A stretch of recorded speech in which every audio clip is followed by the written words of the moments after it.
Hello, नमस्कार। मोबिलोग्राफी के सभी साथियों को हमारा प्रणाम। आज वुमेन्स डे स्पेशल ये शो है मोबिलो टॉक शो के इस विशेष एपिसोड में आज हमारे साथ वो हस्ती हैं जो कि इस मोबिलोग्राफी ग्रुप के फॉर्म होने से पहले मोबिलोग्राफी से जुड़ी हुई हैं। तो हम उज्जैन के कुछ लोग जिन्होंने ये मोबाइल फोटोग्राफी की यात्रा साथ-साथ तय की है, उनमें ये हस्ती भी शामिल हैं और साथ ही ये बहुत ज़बरदस्त फ़ोटोग्राफ़र हैं। पर्यावरण के लिए लगातार काम कर रही हैं अपने एनजीओ रूपांतरण के साथ और थोड़ा-सा समय निकाल के आज ये हमारे बीच में हैं। इनका हम स्वागत कर लेते हैं। बरखा कुरील, आपका इस शो में स्वागत है। Thank you sir, thank you so much. आपने समय निकाला इसके लिए धन्यवाद। और दर्शकों, ये ना बहुत क्रिएटिव हैं, बहुत ये लिखती हैं, पढ़ती हैं, सोशल मीडिया पे तो लगातार एक्टिव हैं ही और तरह-तरह की एक्टिविटीज़ के साथ में ये इन्वॉल्व्ड हैं, बहुत फुल टाइम बिज़ी रहती हैं। तो ये हमें खुद ही बताएँगी अपनी एक्टिविटीज़ के बारे में। तो बरखा, थोड़ा-सा प्लीज़ अपने बैकग्राउंड के बारे में बताएँ, आपका काम का बैकग्राउंड, क्रिएटिव एक्टिविटीज़ आपकी किस तरीके की रही हैं और एडिशनली पर्यावरण के ऊपर आप जो कर रही हैं, वो और फ़ोटोग्राफ़ी ये सब साथ में कैसे जुड़ता गया? प्लीज़ थोड़ा-सा बताएँ। Thank you sir. रूपांतरण मैंने 2009 में ज्वाइन किया था और स्टार्टिंग में जो एक्टिविटीज होती थी रूपांतरण की, उसको कैप्चर करने के लिए बाहर से हम किसी को हायर नहीं करते थे, खुद ही रिकॉर्डिंग, फोटोग्राफी, वीडियोग्राफी, डॉक्यूमेंटेशन हम खुद ही करते थे। तो फोटोग्राफी में आने का या फोटोग्राफी स्टार्ट करने का क्रेडिट मैं मेरे टीचर को दूंगी, जो रूपांतरण के प्रेसिडेंट हैं, श्री राजीव पावा जी। उन्होंने मेरे हाथ में कैमरा दे दिया था कि तुम्हें फोटोग्राफी और वीडियोग्राफी करनी है। क्योंकि मैं थोड़ी इंट्रोवर्ट हूँ, तो उतना कम्युनिकेशन मेरा उतना अच्छा है नहीं, तो वो फोटोग्राफी मेरे लिए ठीक, उनको ऐसा लगा कि मैं ये काम मेरे लिए ठीक रहेगा। तो तब से कैमरा हाथ में आ गया था। तब सिर्फ एज अ वर्क कि काम है, सर ने बोला है फोटोग्राफी करनी है, वीडियोग्राफी करनी है, जो भी एक्टिविटीज या कार्यक्रम हो रहे हैं उनकी डॉक्यूमेंटेशन करना है। तो वो मेरे लिए एक इजी गोइंग हो गया था। वैसे उस वक्त भी लोगों के सामने जाके शूट करने में मैं थोड़ा डरती थी पब्लिकली करने में, मगर धीरे धीरे धीरे धीरे वो होता गया, तो फिर वो फ्लो में आने लगा। तो इस तरह से फोटोग्राफी स्टार्ट हुई मेरी। उस समय हम लोग सोनी का हैंडी कैम यूज करते थे, ओके, ओके। तो उसी में वीडियो रिकॉर्डिंग और फोटोग्राफी दोनों हो जाती थी। राइट। फिर इससे एक स्टेप आगे आना ऐसा हुआ कि धीरे धीरे जब फोटो मोबाइल कैमराज में कैमरा अच्छे क्वालिटी के आने लगे, तो फिर मोबाइल वो वैसा भी आया, सैमसंग का था मेरे पास, स्लाइडर वाला। मैं मॉडल नंबर तो भूल रही हूँ, क्या नंबर था उसका।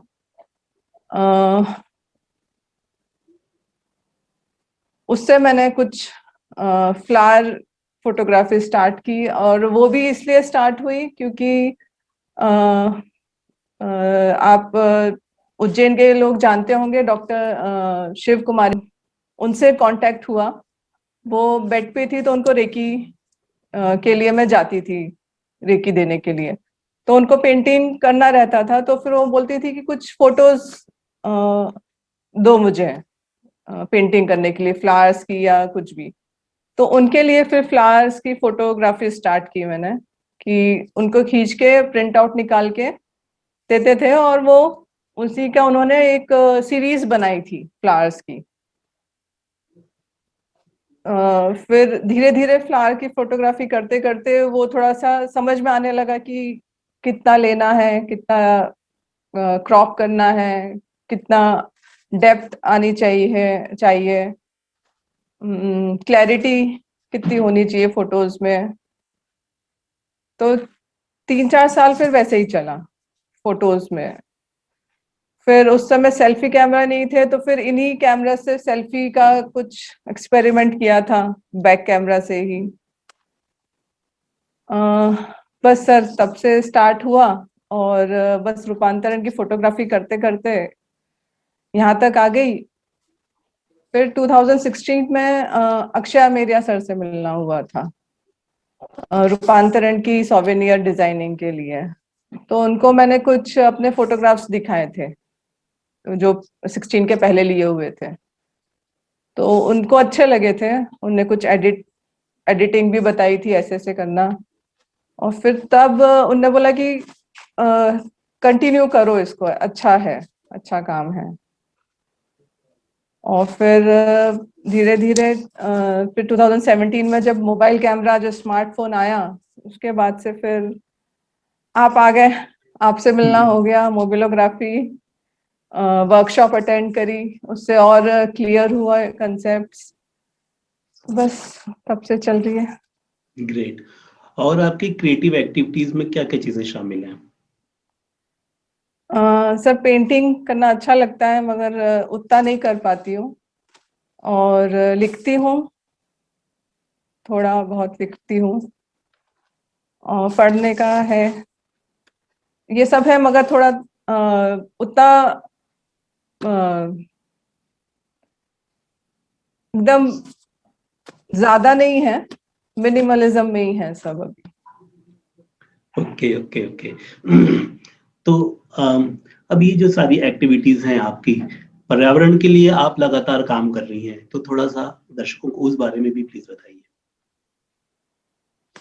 पर्यावरण का मेनली हम लोग एनवायरनमेंट के लिए कर रहे हैं काम।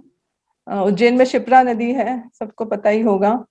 सिंहस्थ लगता है हर 12 साल में उज्जैन में, और मेनली शिप्रा के किनार बैंक, शिप्रा के लिए ही लगता है, शिप्रा में स्नान होता है।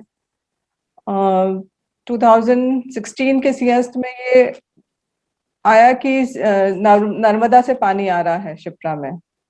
तो कब तक आएगा? जब तक शिप्रा अगर खुद का इंडिपेंडेंट नहीं होगी, तो फिर आगे जाके सिंहस्थ भी मुश्किल में रहेगा, और उज्जैन का डेवलपमेंट भी उतना नहीं हो पाएगा जितना होना चाहिए, सिंहस्थ के नाम पे जो डेवलपमेंट हो रहा है। तो शिप्रा कैसे पुनर्जीवित हो सकती है? तो फिर उसके लिए प्लांटेशन का एक वाइड स्केल पे हम लोगों ने, लोकल एडमिनिस्ट्रेशन है, गवर्नमेंट लेवल तक जाके बात की, मिले लोगों से कि प्लांटेशन, फॉरेस्ट डिपार्टमेंट ने से बात की। तो फिर तब से अभी शिप्रा को रिजुविनेशन, शिप्रा रिजुविनेशन के लिए हम लोग काम कर रहे हैं। उसमें प्लांटेशन है, और सिर्फ प्लांटेशन नहीं, पौधारोपण करने के बाद उनका संरक्षण, मतलब कंटिन्यूस वाटरिंग मोस्ट भी उनको इम्पोर्टेंट। जरूरत है। तो जब तक वो एक स्टेट अचीव नहीं कर लेते, तब तक उनका ध्यान रखना भी जरूरी है। तो फिर उसके लिए भी हम लोग, पब्लिक पार्टिसिपेशन है, उज्जैन में बहुत सारे लोकल ग्रुप्स जो जुड़े हैं, उज्जैन वाले हैं, रॉबिनहुड आर्मी है, मार्वल एकेडमी है, पर्यावरण समिति, बहुत सारे ऐसे छोटे छोटे ग्रुप्स हैं जो रूपांतरण के साथ जुड़े।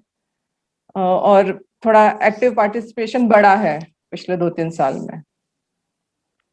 ग्रेट। तो अब हम बात करते हैं थोड़ी सी मोबिलोग्राफी की, है ना? आपने वर्कशॉप का जिक्र किया। दर्शकों, ये एक वर्कशॉप थी जो कि यहाँ पे उज्जैन में ऑर्गेनाइज की गई थी, और तब मोबिलोग्राफी वर्ड कॉइन हुआ था पहली बार, और बस उसके बाद से ये फिर लगातार मूवमेंट के तौर पे जारी है। तो बरखा उस वर्कशॉप में भी थी, और उसके बाद से बरखा अपने मोबिलोग्राफी ग्रुप में भी हैं, और फोटोज तो आप सबने देखे ही हैं कि ना बरखा कितना कमाल का काम करती हैं। तो अब बरखा, थोड़ा सा हमें प्लीज बताइए कि फोटोग्राफी में आपका अप्रोच क्या है? अगर आप मान लीजिए कुछ कोई प्लेटफॉर्म वेब पे एक्सप्लोर कर रही हैं फोटोग्राफी का, तो किस तरह के फोटोज आप देखना पसंद करती हैं ज्यादा? और एडिशनली जब आप खुद ही क्लिक करने चलती हैं, तो नॉर्मली आपके जहन में क्या होता है? क्या कुछ फिक्स चीजें होती हैं, या आप उसको कैसे मॉडिफाई करती हैं? क्या चीजें होती हैं? आप प्लीज थोड़ा सा हमारे दर्शकों को बताइए। सर मैक्सिमम मेरे फोटोज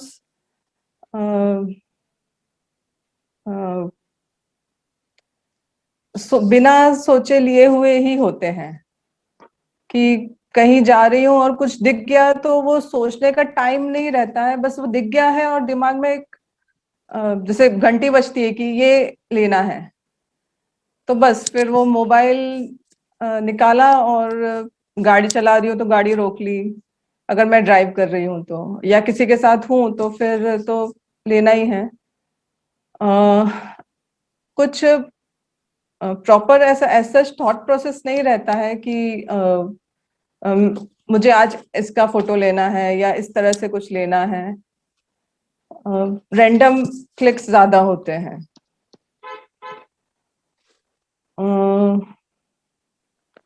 बस। अच्छा। अच्छा, अब मान लीजिए आपको कोई व्यू दिखा, ओके, तो आप जब लेने जाती हैं, तो फिर नॉर्मली आप क्या करती हैं? कितना उसका फ्रेम बनाना है, या ये कैसे डिसाइड होता है कि आप क्या चीज़ें हैं जो नॉर्मली आप उसको छोड़ देती हैं? या एंगल में आप पे कुछ पर्टिकुलर चीज़ ज़्यादा करती हो कि नहीं मुझे ये चीज़ ज़्यादा कर मुझे अच्छी लगती है, वो क्या चीज़ है? अ, मतलब मोबिलोग्राफी वर्कशॉप के पहले जब कंसेप्ट्स क्लियर नहीं थे कि हाई एंगल, लो एंगल, फ्रेम कितना होना चाहिए, अननेसेसरी एलिमेंट्स नहीं आने चाहिए, तब तो पूरा ही ले ही लेते थे। फिर जब से कुछ ये कंसेप्ट्स क्लियर हुए तो फिर ध्यान रखते हैं कि कितना पोर्शन आए फ्रेम में। नॉर्मली मोबाइल में फ्रेम वाइड ही रहती है तो अननेसेसरी आ ही जाते हैं। फिर ये रहता है कि अगर लो सब्जेक्ट लो है तो कोशिश करती हूँ बैठ के लूँ, कि आई लेवल पे उसके आई लेवल पे होके फोटोग्राफी करूँ। जैसे शिप्रा के ही अगर यहाँ नदी किनारे जाती हूँ तो फिर लैंडस्केप लेना है तो ठीक है खड़े होके, मगर अगर कुछ सीन्स में कोशिश करती हूँ बैठ के लूँ आई लेवल पे आके। बिल्डिंग्स का अगर देखा जाए तो मैं कोशिश करती हूँ या तो फुल ले लूँ, अपनी पोजीशन चेंज कर करके देखती हूँ कि कहाँ से अच्छा मतलब मेरे मेरे हिसाब से अच्छा कहाँ से, मुझे कहाँ से अच्छा लग रहा है। और फ्लावर्स का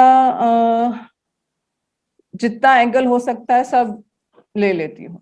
फिर जब एडिटिंग उस पे आती हूँ तो देखती हूँ कि कौन सा बेस्ट है उनमें से। ओके, तो अब आप तो डीएसएलआर से फोटोग्राफी भी करती हैं, और ये जो अभी किड्स स्पेशल जो आपने एक नई तरह की चीज़ जो जॉनर आप एक्सप्लोर कर रही हैं, थोड़ा-सा प्लीज़ उसके बारे में भी बताइए? हाँ सर, फोटोग्राफी करते करते लग रहा था कि एज अ हॉबी तो मैंने काफी कर लिया, जो भी 3 साल 4 साल किया मैंने, फिर लगने लगा था कि अब ठीक है, पोस्ट फोटो क्लिक कर रही हूँ, पोस्ट कर रही हूँ, कमेंट्स आ रहे हैं, वो एक चल रहा था रूटीन में। फिर लगने लगा कि अब इससे नेक्स्ट लेवल क्या कर सकती हूँ मैं, फोटोग्राफी से मैं प्रोफेशनली क्या करूँ, एक वो थिंकिंग चलने लगी थी।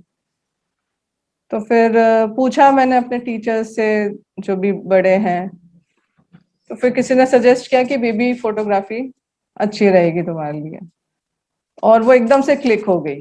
मतलब मुझे सेकंड थॉट नहीं देना पड़ा कि मैं कर पाऊंगी या मेरा इंटरेस्ट है कि नहीं है, वो एकदम से क्लिक हो गई। और फिर उस पे मैंने मतलब ये बेबी फोटोग्राफी स्टार्ट करने से पहले मैं David sir, Nitin David sir से भी मिलने गई थी। उनका स्कूल है फ्यूचर किड्स एकेडमी, तो सर से मैंने परमिशन ली थी कि मैं फोटोग्राफी के लिए आ सकती हूँ क्या, तो सर ने वेलकम ही किया था, सर और मैम ने। तो बेबी फोटोग्राफी थॉट आया उसके पहले मेरा वहाँ बच्चों का फोटोज लेना स्टार्ट हो गया था, तो वो एक लिंक कहीं बन गई थी, स्टार्ट हो गई थी बनना। तो बेबी फोटोग्राफी का थॉट फिर मैंने उस पे काम करना चालू किया। पिछले साल लॉकडाउन में मैंने फिर ऑनलाइन ऑफलाइन कुछ क्लासेस अटेंड करी, जिसमें मतलब अपने उज्जैन में इतना नहीं है अभी बेबी फोटोग्राफी का, मगर मेट्रोज में देखे या अराउंड द वर्ल्ड देखे तो काफी काम हो रहा है न्यूबॉर्न फोटोग्राफी का, मैटरनिटी शूट, न्यूबॉर्न और फैमिली पोर्ट्रेचर। तो फिर इस पे मैंने लॉकडाउन के टाइम पे थोड़ा काम किया इस पे, और फिर लास्ट ईयर अक्टूबर में मैंने इस पे इसको पब्लिक किया कि मैं न्यूबॉर्न फोटोग्राफी कर रही हूँ। किसी को those who are interested can contact me। तो इस तरह से। ग्रेट। तो बरखा, जब ये बातचीत निकली आई है, आज आपने उज्जैन का जिक्र किया कि यहाँ पे इतना बेबी फोटोग्राफी का नहीं है, तो मैं तो ये कहूँगा कि यहाँ पे तो फोटोग्राफी का भी उतना है नहीं। ओके, और वुमेन फोटोग्राफर तो एक्चुअली लगभग ना के बराबर हैं। तो ऐसे में कितना चैलेंजिंग होता है फोटोग्राफर होना आपके लिए?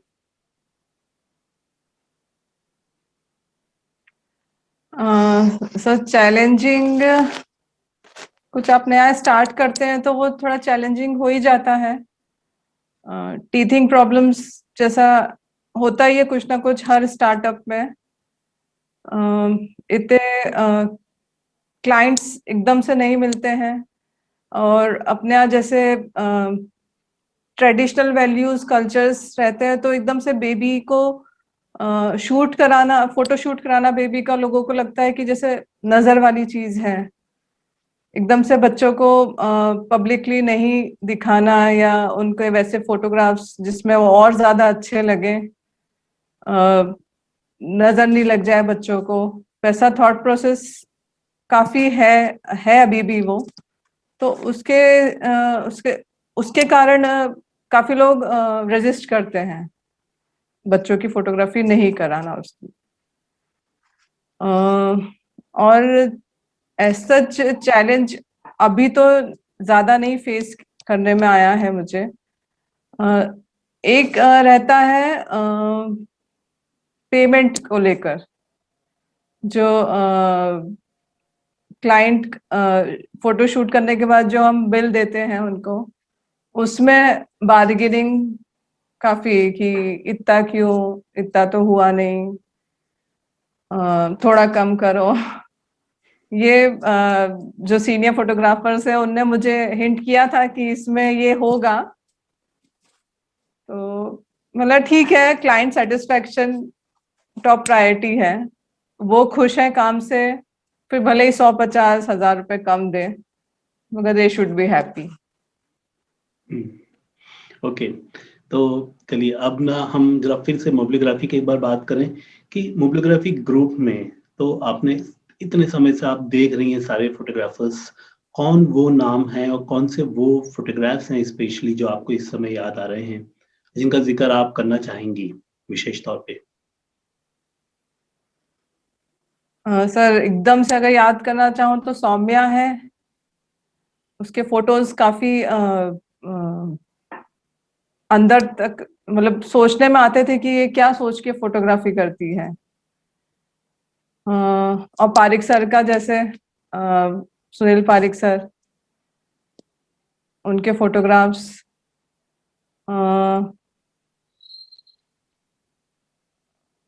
और बहुत सारे नाम है सर, दिग्विजय जी हैं, रजनी जी हैं, एक वीना खन्ना आंटी है शायद, उनका भी आपने इंटरव्यू किया था। और मनमोहन जी, पाटिल पाटिल जी, और एक पीयूष मानके जी हैं।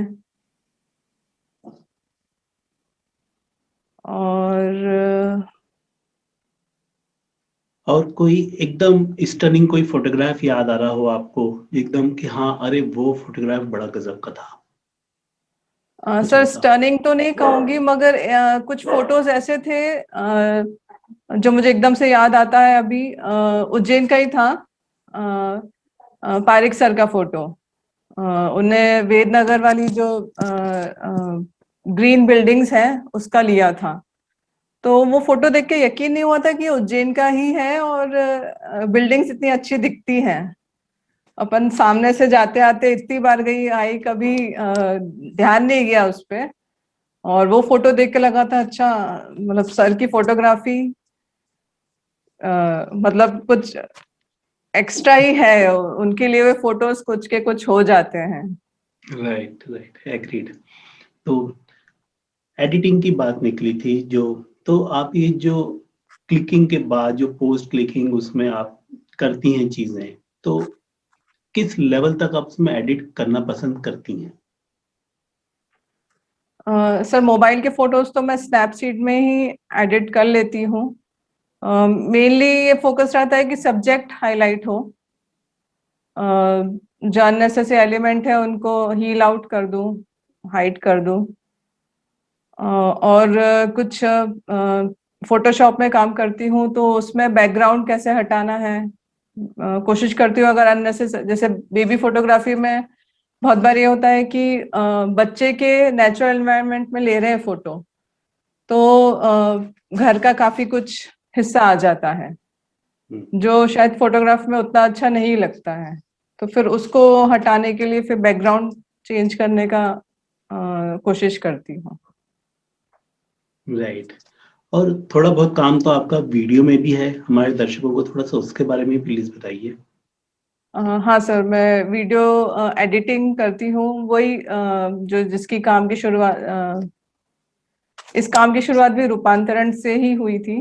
वीडियो बना के और फिर जो भी एक्टिविटीज है उसका एक टीजर जैसा या पूरी एक्टिविटी का एक शॉर्ट वीडियो बना के वो अपलोड करना। तो उस वक्त तो बहुत बेसिक ही करती थी, फोटोज कंपाइल कर दिए, कुछ टाइटल दे दिया और हो गया।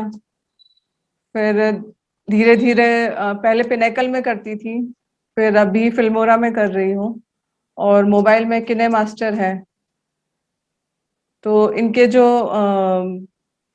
फीचर्स हैं, ट्रांजिशन है, म्यूजिक है, क्लिप आर्ट है, तो ये काफी अच्छे आ गए हैं अभी तो फिर वो हेल्प करते हैं। तो चलिए अब हम अपने प्रोग्राम के सबसे आखिरी हिस्से में हैं। तो मोबिलोग्राफी ग्रुप के सदस्य जो इस आपके प्रोग्राम को देख रहे हैं और एडिशनली चैनल से जुड़े हुए लोग जो अभी तक ग्रुप में नहीं पहुंचे हैं, उन लोगों के लिए आपका क्या संदेश है? और विशेष तौर पे विमेंस डे को लेकर आप कुछ अगर संदेश देना चाहें तो प्लीज। संदेश तो मैं क्या दूंगी सर, अभी मेरे को ही संदेशों की जरूरत है। बस ये कहूंगी कि डिपेंडेंसी अच्छी होती है, मगर वो अगर खुद पे हो तो ज्यादा अच्छा। डिपेंडेंसी इन द सेंस कि for your own happiness, for your own peace, good health, joy, आप खुद को खुश रखने के लिए जो कर सकती हैं वो करिए। फिर चाहे वो फोटोग्राफी हो, कुकिंग हो, पेंटिंग हो, राइटिंग हो, खुद के लिए होना ज्यादा जरूरी है। तो ही वो दूसरों के लिए सेंस का रहेगा। It will make sense for others also. अगर वो आपको खुशी दे रहा है तो वो दूसरों को भी खुशी देगा। राइट। तो वो photography for me is all about expressions and emotions. तो वो एक्सप्रेशंस और इमोशंस वो कुछ भी हो सकता है आपके लिए, बस वो आपको ढूंढना है, या हो सकता है टाइम आने पे खुद सामने आ जाए। Okay, great great, so nice of you बरकत, थैंक यू कि आपने समय निकाला और हमारे बीच में आए।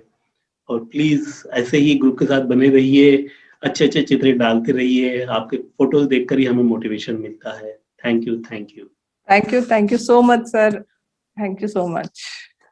तो दर्शकों, ये बरखा कुरील हैं, आप इनकी फोटोग्राफी देखिएगा जरा, थोड़ा समय निकाल के आप फेसबुक ग्रुप में आइए, इंस्टाग्राम पे भी अवेलेबल हैं, और आप देखिए इनकी फोटोग्राफी, बहुत विलक्षण ये फोटोग्राफी करती हैं। इनकी बातचीत में आप भले ही वो समझ ना पाए हों, मगर ये बहुत अद्भुत फोटोग्राफर हैं। और साथ ही हम लोग जो साथ मिलके इस मूवमेंट को आगे बढ़ा रहे हैं, मोबिलोग्राफी, तो आप सबसे निवेदन है कि प्लीज अपना ये मोबाइल जो कि आपने हजारों रुपए खर्च करके या शायद लाख रुपए ऊपर खर्च करके लिया है, प्लीज इसका सदुपयोग कीजिए, इसको अच्छे से यूज कीजिए। बहुत गजब का ये गैजेट है, आप इससे बहुत कुछ कर सकते हैं। तो फोटोग्राफी करते रहिए, मोबिलोग्राफी से जुड़े रहिए, वीडियो शेयर कीजिए, लाइक कीजिए, सब्सक्राइब कीजिए, आपका फीडबैक खुल के दीजिए, बिल्कुल खुल के दीजिए, किसी बात का बुरा नहीं माना जाएगा। आपकी बातों के ज़रिए ही हम अपने अंदर सुधार लगातार करते जा रहे हैं। तो प्लीज़ फीडबैक देते रहिए, साथ बने रहिए, स्वस्थ रहिए, खुश रहिए। Thank you. Happy clicking.